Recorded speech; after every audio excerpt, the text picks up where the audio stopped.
The Adventure of Black Peter by Sir Arthur Conan Doyle. Read by Mark Young.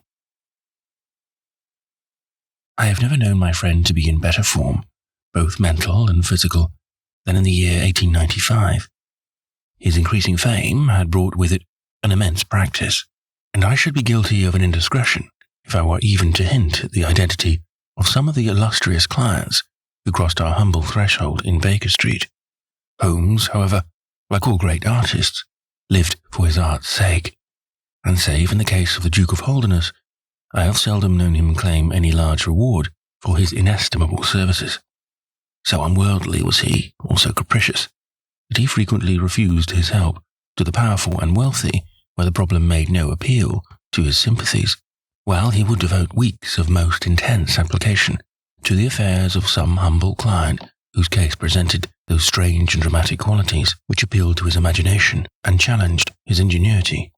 In this memorable year, 1895, a curious and incongruous succession of cases had engaged his attention, ranging from his famous investigation of the sudden death of Cardinal Tosca, an inquiry which was carried out by him at the express desire of His Holiness the Pope, down to his arrest of Wilson, the notorious canary trainer, which removed a plague spot from the East End of London.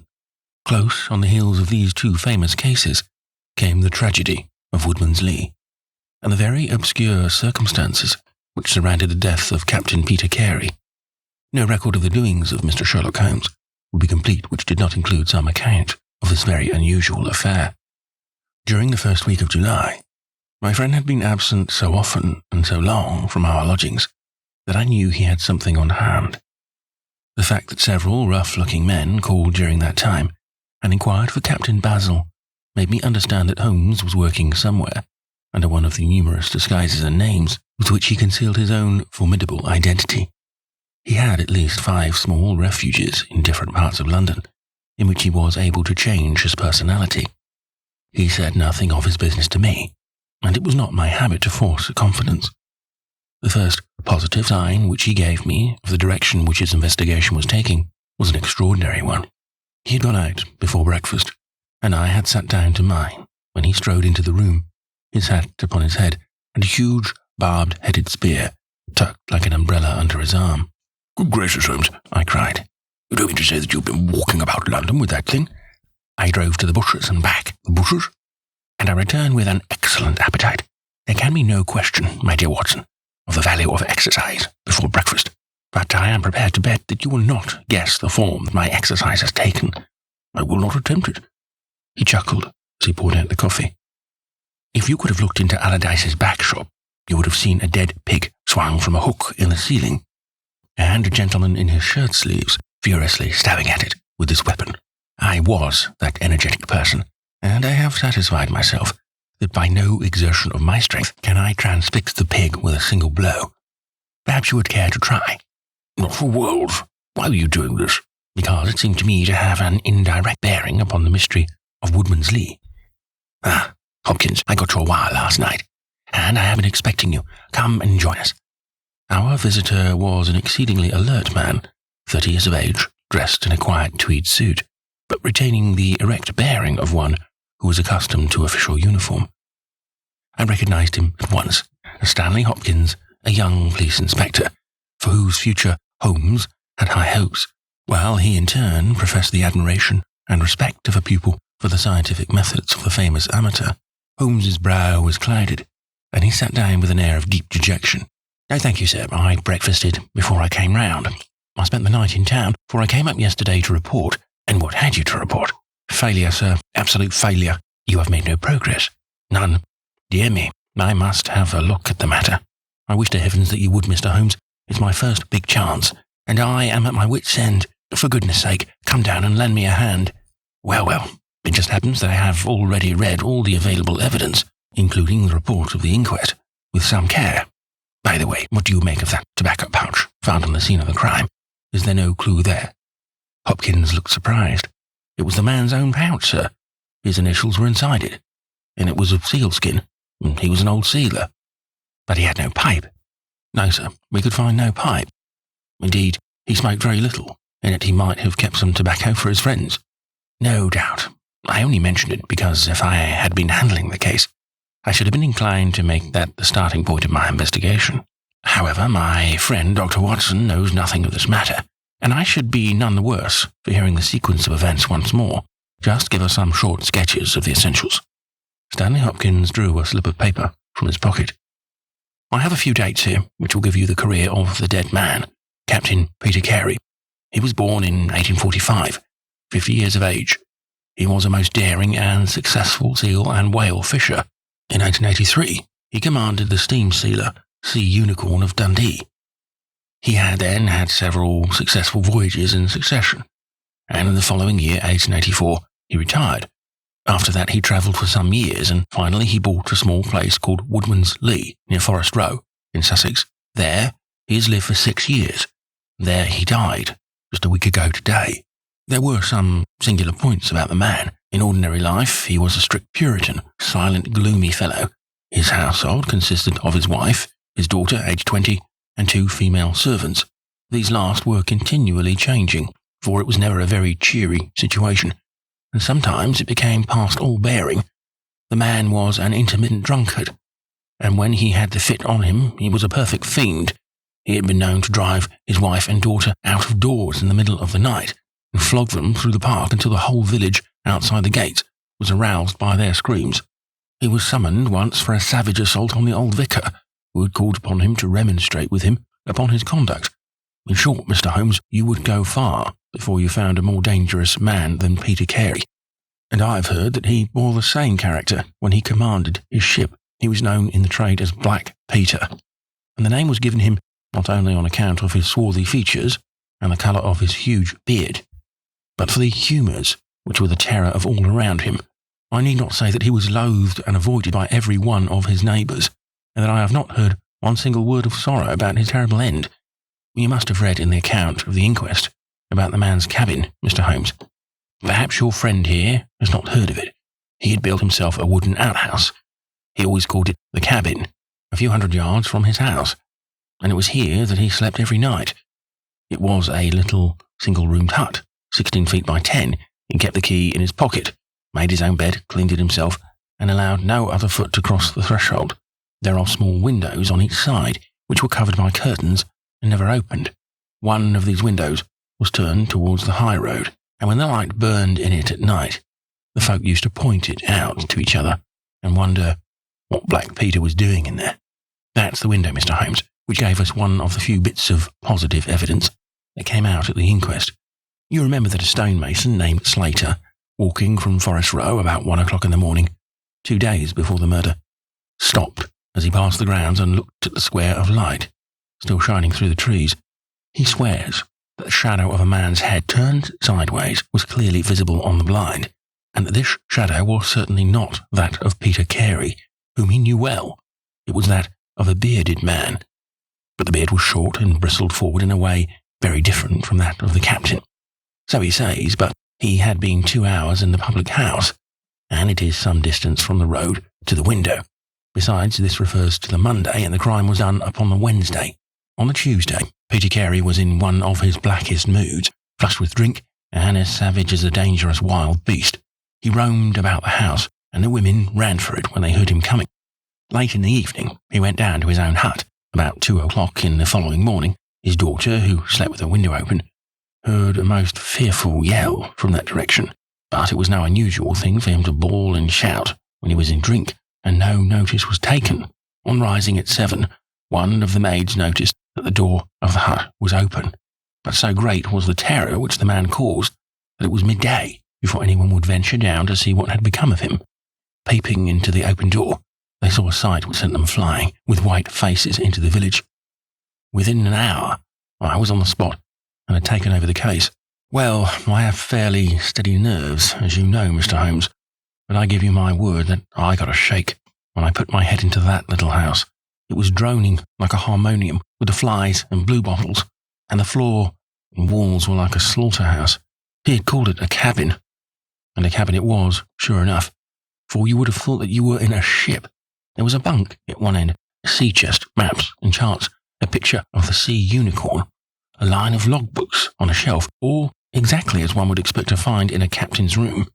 And there, in the middle of it, was the man himself, his face twisted like a lost soul in torment, and his great brindled beard stuck upward in his agony.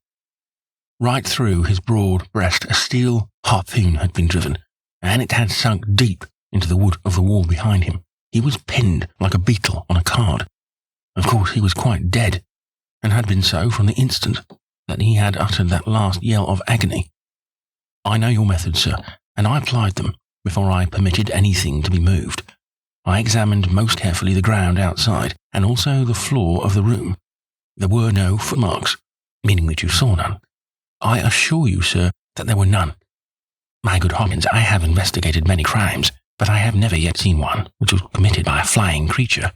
As long as the criminal remains upon two legs, so long must there be some indentation, some abrasion, some trifling displacement, which can be detected by the scientific searcher. It is incredible this blood-bespattered room contained no trace which could have aided us. I understand, however, from the inquest that there were some objects which you failed to overlook. The young inspector winced at my companion's ironical comments. I was not a fool to call you in at the time, Mr. Holmes. However, that's past praying for now. Yes, there were several objects in the room which called for special attention. One was the harpoon with which the deed was committed.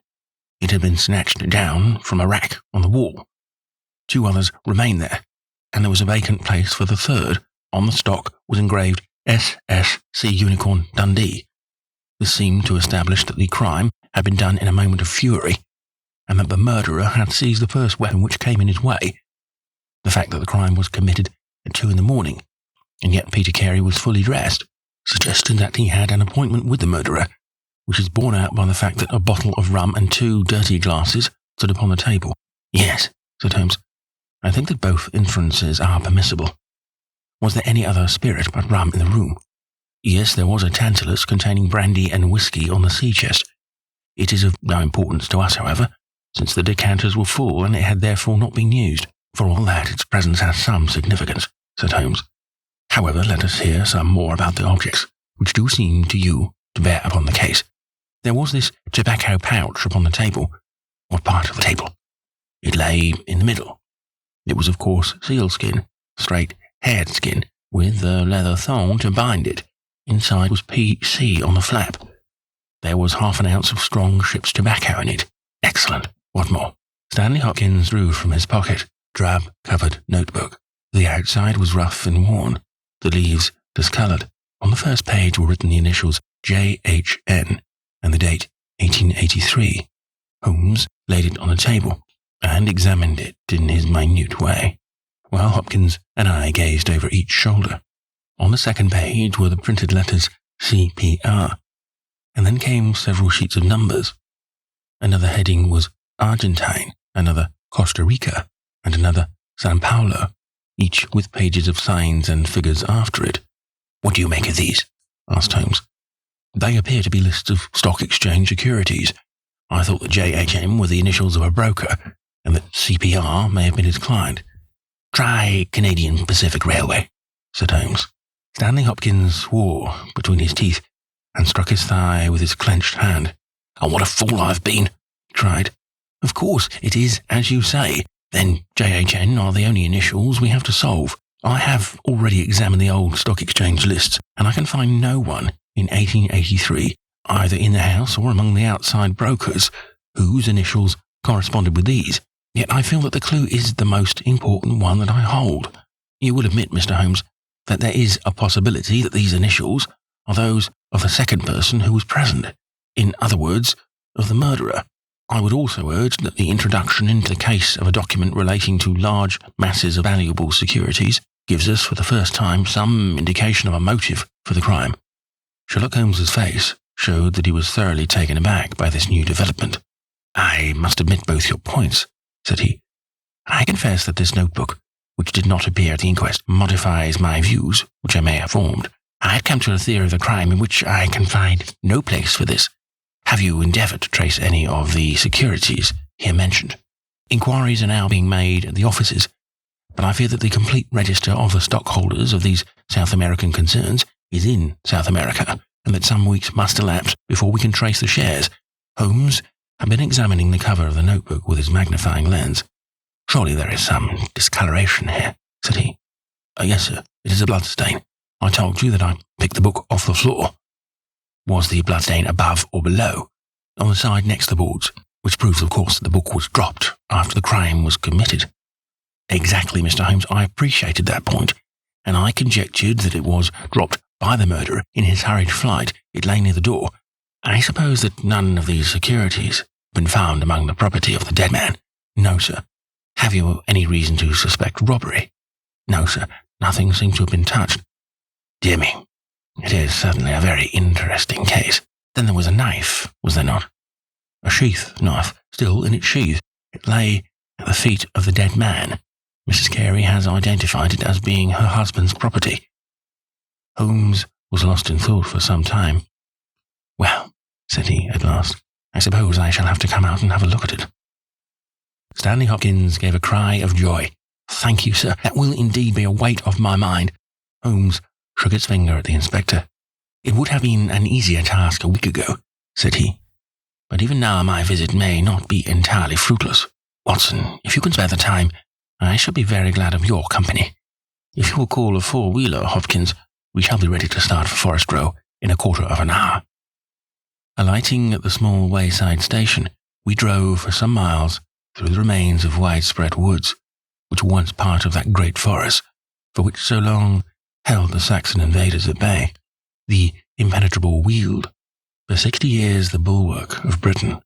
Vast sections of it have been cleared, for this is the seat of the first ironworks of the country, and the trees have been felled to smelt the ore. Now the richer fields of the north have absorbed the trade, and nothing save these ravaged groves and great scars in the earth show the work of the past. Here, in a clearing upon the green slope of a hill, stood a long, low stone house, approached by a curving drive running through the fields. Near the road, and surrounded on 3 sides by bushes, was a small outhouse, 1 window, and the door facing in our direction. It was the scene of the murder. Stanley Hopkins led us first to the house, where he introduced us to a haggard, grey-haired woman, the widow of the murdered man, whose gaunt and deep-lined face, with a furtive look of terror in the depths of her red-rimmed eyes, told of the years of hardship and ill usage which he had endured. With her was her daughter, a pale, fair-haired girl, whose eyes blazed defiantly at us as she told us that she was glad her father was dead, and that she blessed the hand which had struck him down. It was a terrible household that Black Peter Carey had made for himself, and it was with a sense of relief that we found ourselves in the sunlight again, and making our way along a path which had been worn across the fields by the feet of the dead man. The outhouse was the simplest of dwellings, wooden-walled, shingle-roofed, 1 window beside the door, and 1 on the farther side. Stanley Hopkins drew the key from his pocket, and had stooped to the lock, when he paused, a look of attention and surprise upon his face. "Someone has been tampering with it," he said. There could be no doubt of the fact. The woodwork was cut, and the scratches showed white through the paint, as if they had been that instant done.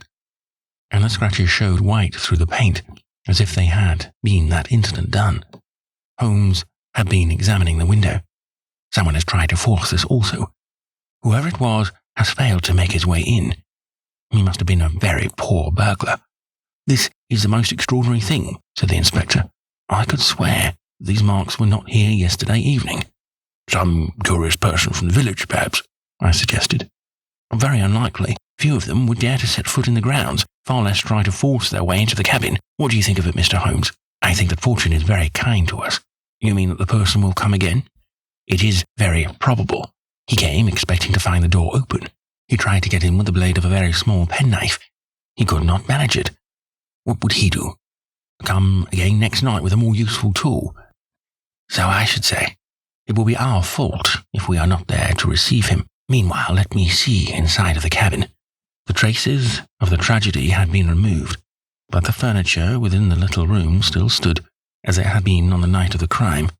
For 2 hours, with most intense concentration, Holmes examined every object in turn, but his face showed that his quest was not a successful one. Once only he paused in his patient investigation, Have you taken anything off this chair, Hopkins? No, I've moved nothing. Something has been taken. There is less dust in this corner of the shelf than elsewhere. It may have been a book lying on its side. It may have been a box. Well, I can do nothing more. Let us walk in these beautiful woods, Watson, and give a few hours to the birds and the flowers. We shall meet you here later, Hopkins, and see if we can come to closer quarters with a gentleman who has paid this visit in the night. It was past 11 o'clock when we formed our little ambuscade. Hopkins was for leaving the door of the hut open, but Holmes was of the opinion that this would rouse the suspicions of the stranger. The lock was a perfectly simple one, and only a strong blade was needed to push it back. Holmes also suggested that we should wait, not inside the hut, but outside it, among the bushes which grew round the farther window. In this way, we should be able to watch our man if he struck a light, and see what his object was in this stealthy nocturnal visit. It was a long and melancholy vigil, and yet brought with it something of the thrill which the hunter feels when he lies beside the water pool and waits for the coming of the thirsty beast of prey. What savage creature was it which might steal upon us out of the darkness? Was it a fierce tiger of crime, which could only be taken fighting hard, with flashing fang and claw, or would it prove to be some skulking jackal, dangerous only to the weak and unguarded? In absolute silence, we crouched amongst the bushes, waiting for whatever might come. At first, the steps of a few belated villagers, or the sound of voices from the village, lightened our vigil, but one by one, these interruptions died away, and an absolute stillness fell upon us, save for the chimes of the distant church, which told us of the progress of the night, and for the rustle and whisper of a fine rain, falling amid the foliage which roofed us in. 2:30 had chimed, and it was the darkest hour which precedes the dawn, when we all started, as a low but sharp click came from the direction of the gate.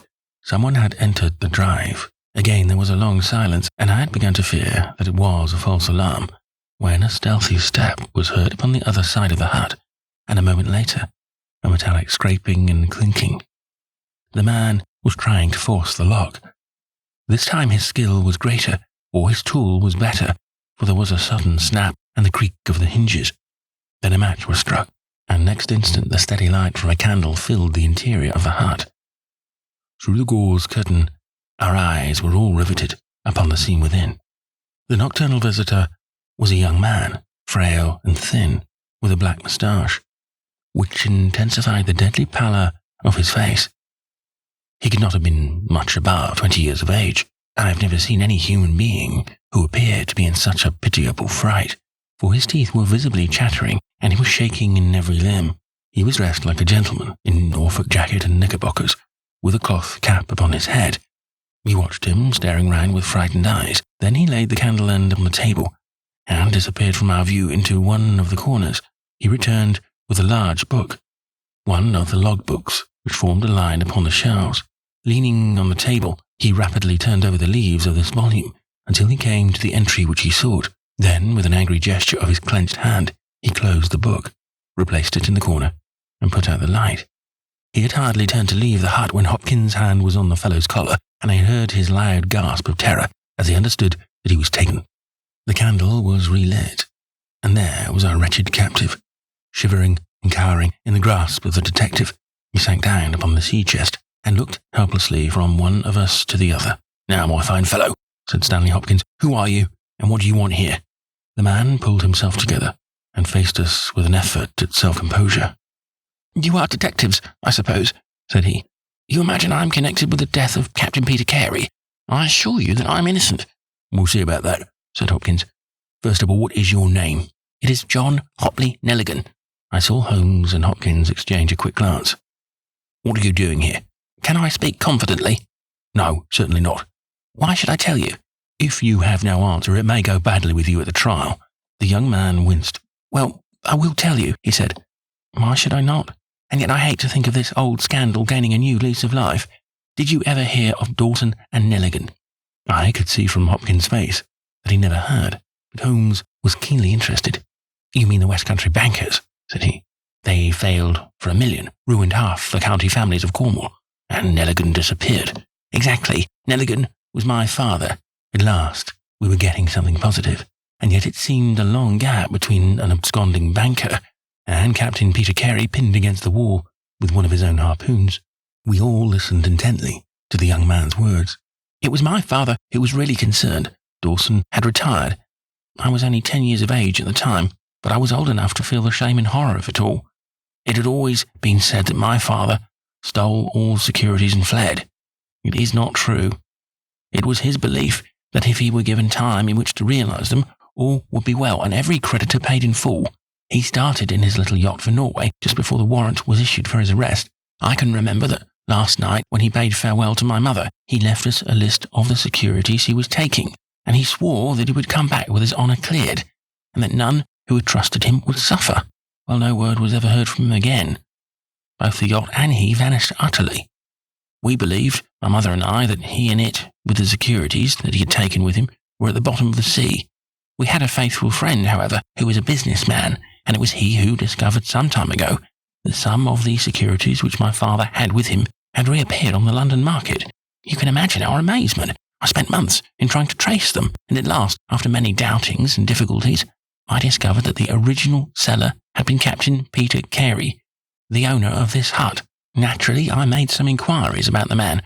I found that he had been in command of a whaler, which was due to return from the Arctic seas at the very time when my father was crossing to Norway. The autumn of that year was a stormy one, and there was a long succession of southerly gales. My father's yacht may well have been blown to the north, and there met by Captain Peter Carey's ship. If that was so, what had become of my father? In any case, if I could prove from Peter Carey's evidence how these securities came on the market, it would be proof that my father had not sold them, and that he had no view to personal profit when he took them. I came down to Sussex with the intention of seeing the captain, but it was at this moment that his terrible death occurred. I read at the inquest a description of his cabin, in which it stated that the old logbooks of his vessel were preserved in it. It struck me that if I could see what occurred in the month of August 1883 on board the Sea Unicorn, I might settle the mystery of my father's fate.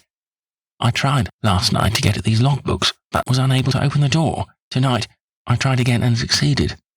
But I find that the pages which deal with that month have been torn from the book. It was at that moment I find myself a prisoner in your hands. Is that all? Asked Hopkins.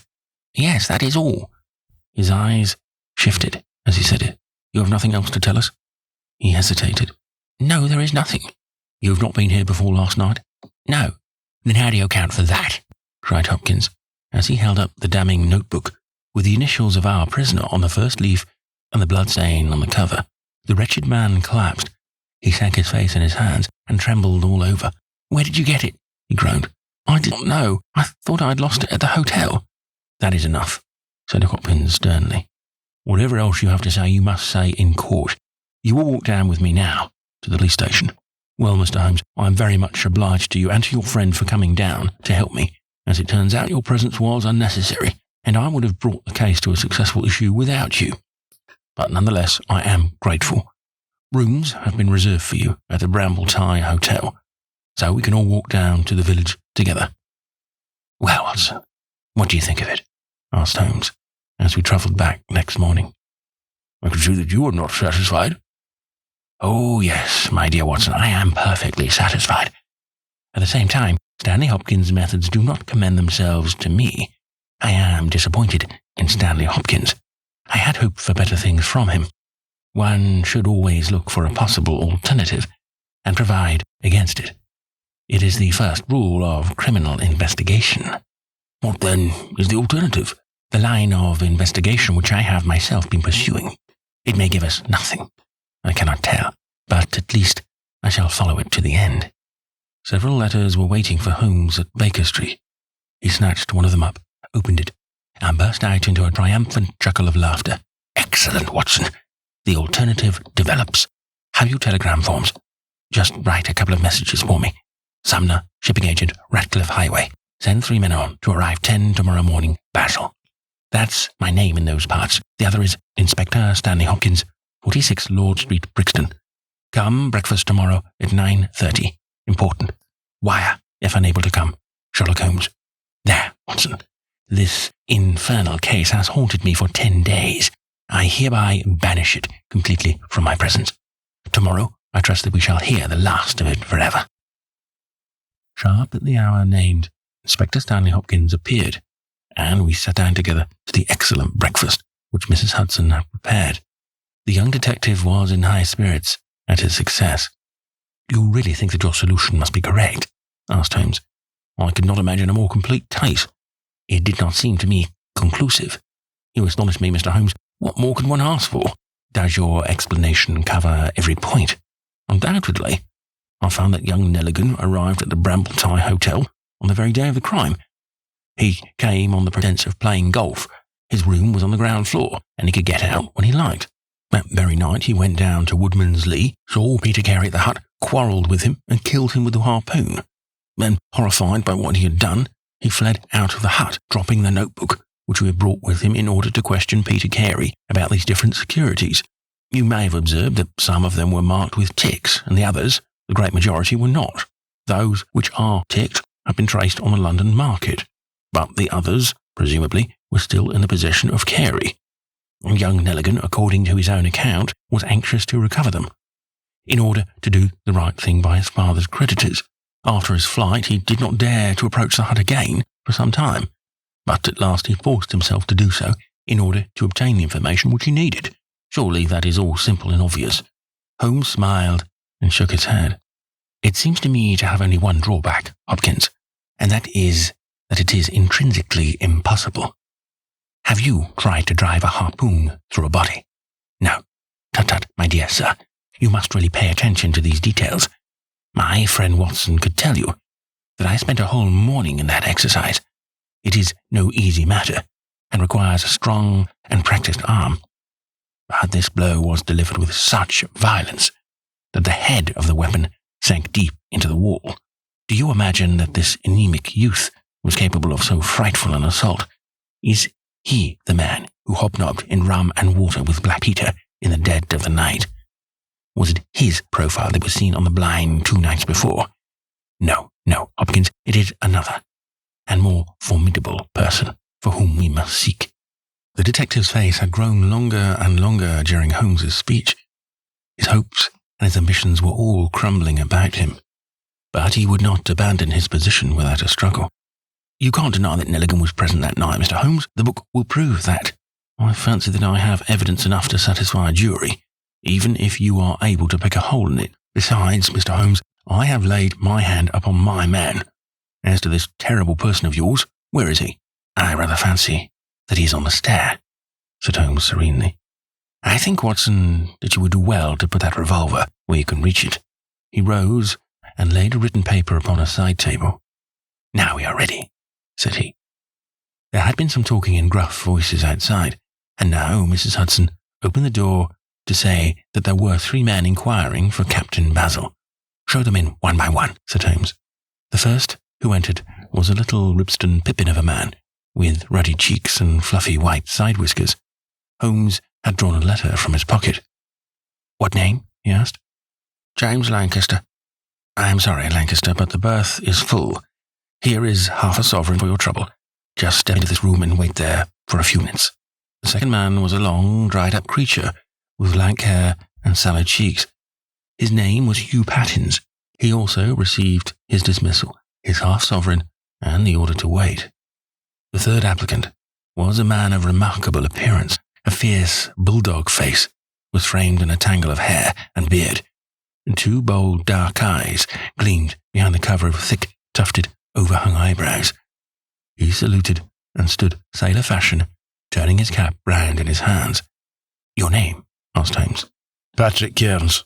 "Harpooner?" "Yes, sir. 26 voyages." "Dundee, I suppose?" "Yes, sir." "And ready to start with an exploring ship?" "Yes, sir." "What wages?" £8 a month." "Could you start at once?" "As soon as I get my kit." "Have you your papers?" "Yes, sir." He took a sheaf of worn and greasy forms from his pocket. Holmes glanced over them and returned them. "You are just the man I want," said he. "Here's the agreement on the side table. If you sign it, the whole matter will be settled." The seaman lurched across the room and took up the pen. "Shall I sign here?" he asked, stooping over the table. Holmes leaned over his shoulder and passed both hands over his neck. "This will do," said he. I heard the click of steel and a bellow like an enraged bull. The next instant, Holmes and the seaman were rolling on the ground together, He was a man of such gigantic strength that even with the handcuffs which Holmes had so deftly fastened upon his wrists, he would have very quickly overpowered my friend, had Hopkins and I not rushed to the rescue. Only when I pressed the cold muzzle of the revolver to his temple, did he at last understand that resistance was vain. We lashed his ankles with cord and rose breathless from the struggle. "I must really apologize, Hopkins," said Sherlock Holmes. "I fear that these scrambled eggs are cold. However, you will enjoy the rest of your breakfast all the better, will you not? For the thought that you have brought your case to a triumphant conclusion." Stanley Hopkins was speechless with amazement. "I don't know what to say, Mr. Holmes," he blurted out at last, with a very red face. "It seemed to me that I've been making a fool of myself from the beginning. I understand now what I should never have forgotten, that I am the pupil and you are the master.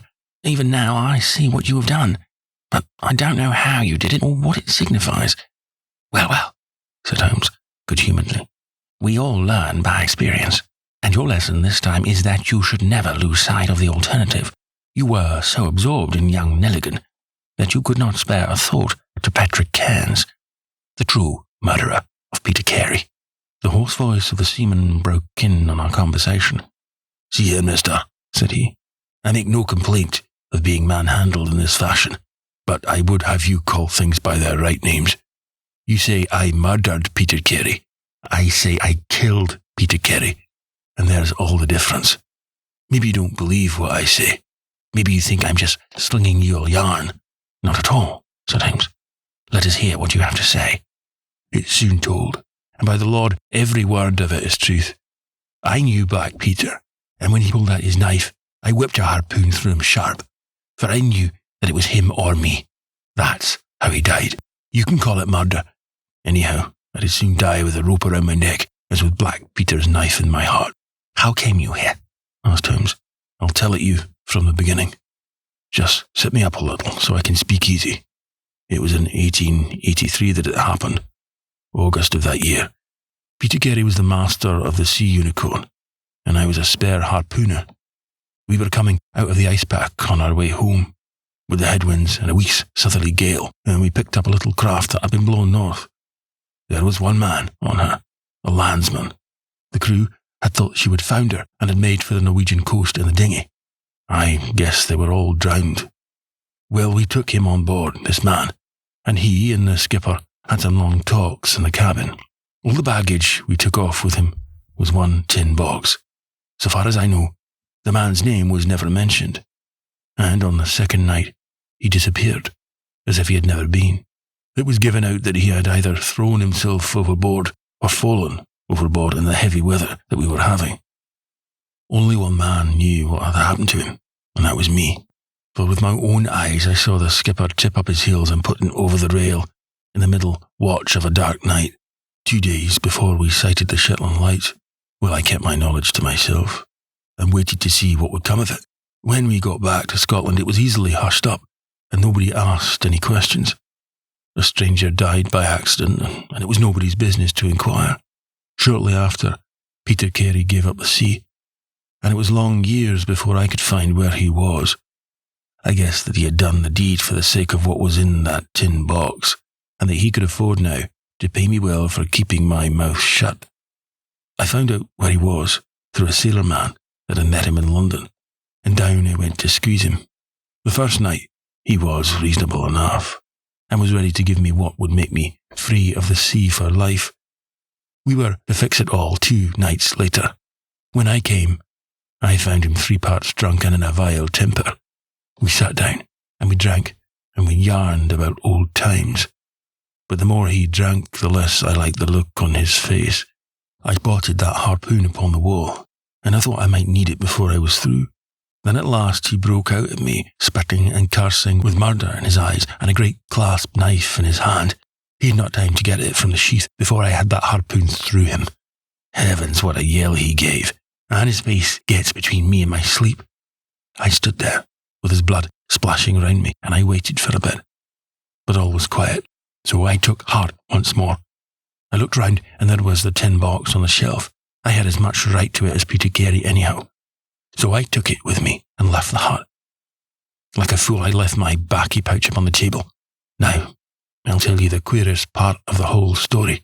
I had hardly got outside the hut when I heard someone coming, and I hid among the bushes.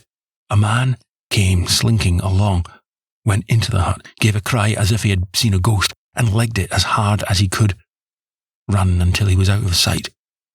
Who he was, or what he wanted, is more than I can tell.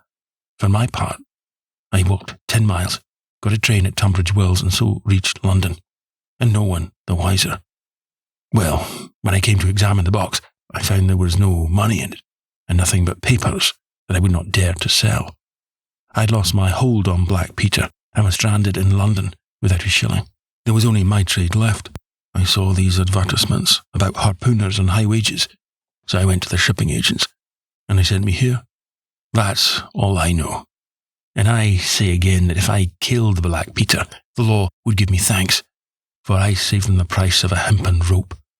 A very clear statement, said Holmes, rising and lighting his pipe. I think, Hopkins, that you should lose no time in conveying your prisoner to a place of safety. This room is not well adapted for a cell, and Mr. Patrick Cairns occupies too large a proportion of our carpet. Mr. Holmes, said Hopkins, I do not know how to express my gratitude. Even now, I do not understand how you attain this result. Simply by having the good fortune to get the right clue from the beginning. It is very possible, if I had known about this notebook, it might have led away my thoughts, as it did yours. But all I heard pointed in the one direction. The amazing strength, the skill and the use of the harpoon, the rum and water, the sealskin tobacco pouch with the coarse tobacco. All these pointed to a seaman, and one who had been a whaler.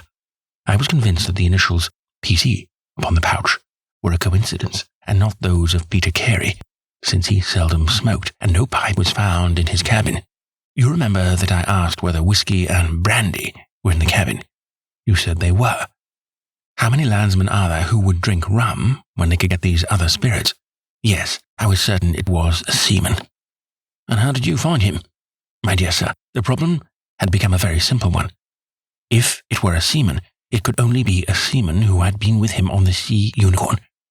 So far as I could learn, he had sailed in no other ship. I spent 3 days in wiring to Dundee, and at the end of that time, I had ascertained the names of the crew of the Sea Unicorn in 1883. When I found Patrick Cairns among the harpooners, my research was nearing its end. I argued that the man was probably in London, and that he would desire to leave the country for a time. I therefore spent some days in the East End, devised an Arctic expedition, put forth tempting terms for harpooners who would serve under Captain Basil. And behold, the result. Wonderful, cried Hopkins, wonderful. You must obtain the release of young Nelligan as soon as possible, said Holmes. I confess that I think you owe him some apology. The tin box must be returned to him, but of course the securities which Peter Carey has sold are lost forever. There's the cab, Hopkins, and you can remove your man. If you want me for the trial, my address and that of Watson will be somewhere in Norway. I'll send particulars later.